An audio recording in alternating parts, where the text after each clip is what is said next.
Unlimited motivation. That's what I want to give you today.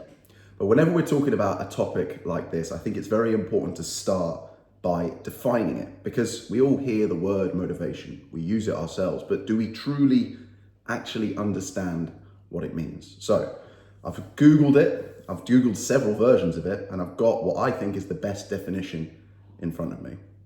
The process of stimulating a person to act in a certain way. I'm going to say that one more time. The process of stimulating a person to act in a certain way. But rather than looking at why people are motivated, because I think that's more obvious and I don't think that's going to add much value or help you that much, let's look at why people aren't motivated. So what do you think of when you think why you're not motivated to do something? The ones that come to mind for me could be that I'm scared of something, or I am worried that I'm going to get embarrassed by doing something, or something's not going to work out. But the main reason people aren't motivated to do something, whatever that thing may be, is that their value system isn't aligned with the outcome that they're trying to achieve. In other words, they're not in enough pain to take the action. And a simple way of flipping this on its head, right? If you were walking home after let's say it's the hardest, longest day of your career, you've been fired, the worst thing possible has happened to you, and you're walking home, you've been robbed, everything bad has happened, it's pouring with rain, and in the distance, you see that your house is on fire.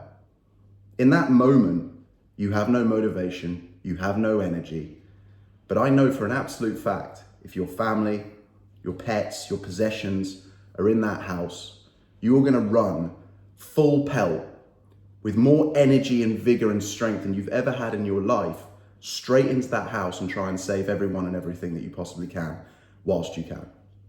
Your motivation is at zero, but you're still doing the action. So this idea that you need to have motivation, or that maybe motivation is even a thing, is kind of what I want to get through today to you guys. And the fact of the matter is that when people don't do something, it's just because they don't value it.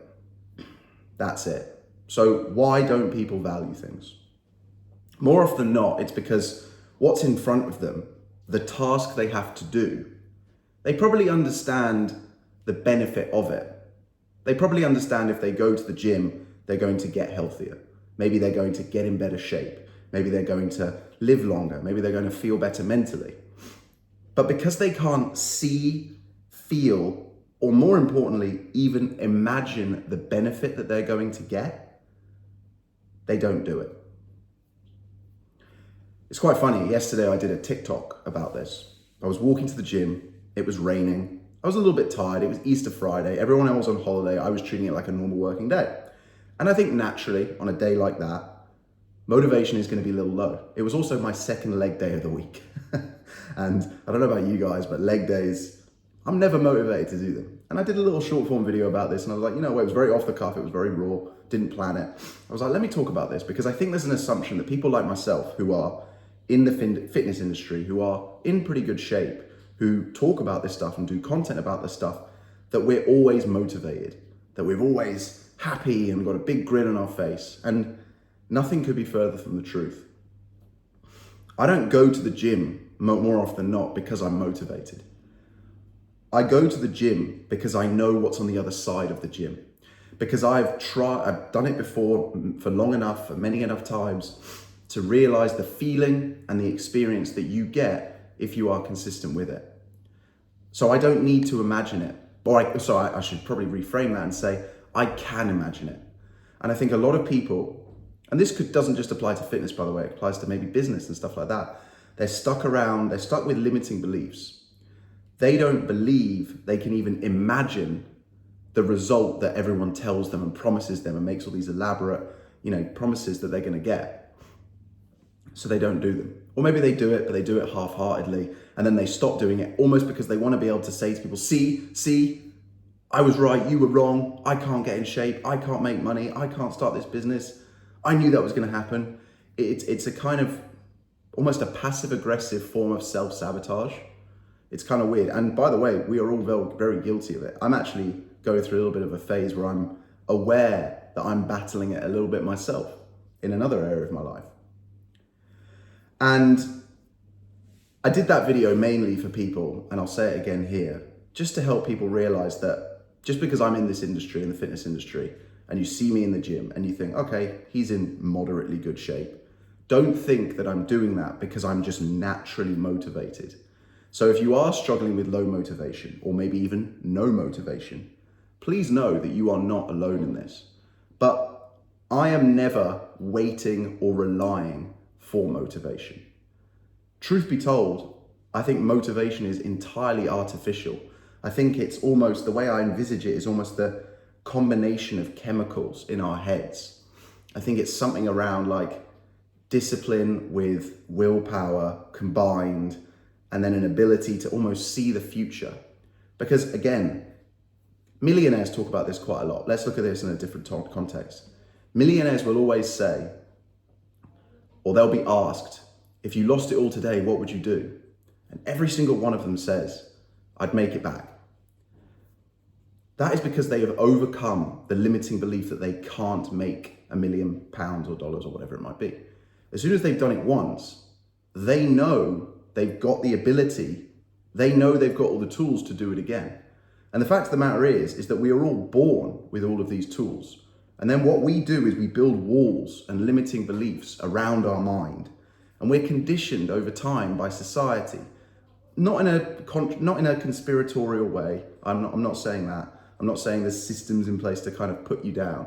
I think it's just naturally socially conditioned to sort of stay in our lane, to stay in our box. And it's probably worse than ever nowadays, because if anybody dares say anything that goes against the sort of mainstream narrative, they're like, quote unquote, cancelled, which is absolutely asinine and ridiculous, right? So more than ever, you're seeing this, you're seeing it in a problem, and you're seeing it in the data. People are getting more unhealthy, more unhappy, bigger, poorer, lonelier. Basically, all the metrics are going in the wrong direction, despite the fact that as a civilization, we should be going in the right direction. So what's going on there? So you have to understand that motivation is somewhat of a illusion. And that what you really want to understand is that if you get to the other side of whatever's in the middle, you won't ever need motivation again. But if you want that thing, you will have to go through the pain. And I do what I do with the fitness stuff and the gym stuff because I've been through that pain, that uncertainty, where I'm doing all the work, I'm in the discomfort, I'm feeling the pain, I'm sacrificing the time and the social stuff to do this. And I'm putting faith that if I get to the other side of it, I will know how it feels. And I do know how it feels now. And as soon as you get there, as soon as you feel that positive benefit, you're reinforced by it. Your mind is reinforced by it. And like I said, you never need the motivation again. You get a positive feedback loop. You have to understand that any habit has 3 parts to it. The cue, the routine, which is the habit itself, and then the reward. Now, we all know intrinsically what the good habits are and what the bad habits are. Yet it's easier to go to the bad habits than it is to the good ones. And why is that? It's because the reward from the bad habit is instant. Okay? You take drugs, you drink alcohol, you have casual sex, whatever it might be, that's just 3. You gamble. The dopamine, the reward is instant. You get that rush straight away. So it's much easier to go to the bad habits than it is to the good ones. You go to the gym, you eat a healthy meal, you work harder. You don't see the benefit of any of those things after one day. So you don't get the dopamine. You're like, oh, this is boring. You have to do those things over and over and over again. But if you do, if you're consistent with it, if you stick to it, after a while, you get the positive feedback loop. You get the dopamine. You get that reward, the third part of the habit. And then you're addicted to the good habits. You understand why you're doing them in the first place, and your value system shifts. And you start to realize, wow, that bad habit over here isn't serving me. And listen, we're not perfect. We all go back to them occasionally. But you start to remember the power and the benefit of the good ones. You can imagine how good it's going to feel if you do the good habits. And so you don't need motivation. So motivation is something that you only need once. And then once you've used it once and you've gone hard and you've gone through the eye of the storm and you've got to the other side, you realize that you don't need the motivation because you've got that positive feedback loop. You can imagine how good it's going to feel if you go and do it again. So when people say to me, how are you always so motivated to go to the gym? I'm not. I just know that if I go to the gym, I'm going to feel better and the universe will reward me for it. Life will happen for me rather than to me. So that's a really important concept to think about, guys. And if you're not motivated at all right now, if you really need that initial motivation, here's this very simple system to help you do that. Lower your expectations to 0. So if you say to yourself, okay, I'm not motivated, but I want to go to the gym. Go to the gym. But lower your expectations of what you're going to get out of that gym session to 0. Accept that nothing good happens overnight. And I know you've heard this before, but really absorb the words that I'm saying. Really sit with this. And really hear it. Maybe hear it for the first time in a long time. Because you've heard it, but you haven't heard it.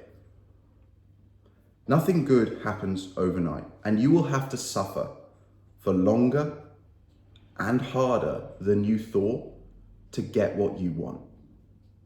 That's really important. But if you just put your expectation at 0, you won't be disappointed. And if you're not disappointed, you'll keep going. And if you keep going, eventually you will get the reward. And then when you get the reward, you never need motivation again. Don't say, if I work hard for X number of days, this will happen.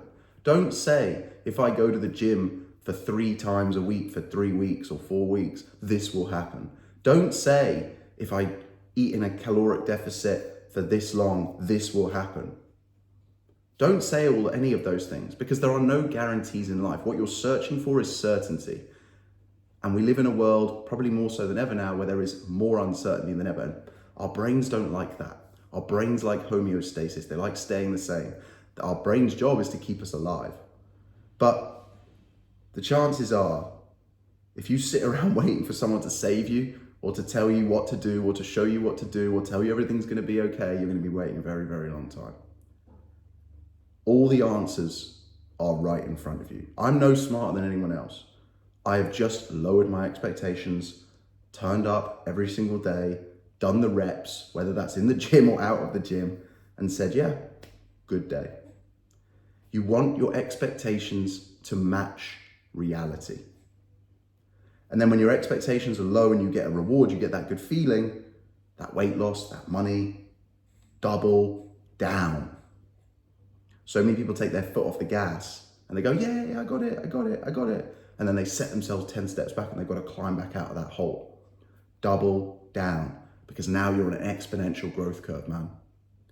So listen, motivation is something that you need one time. You need to use it all, one time.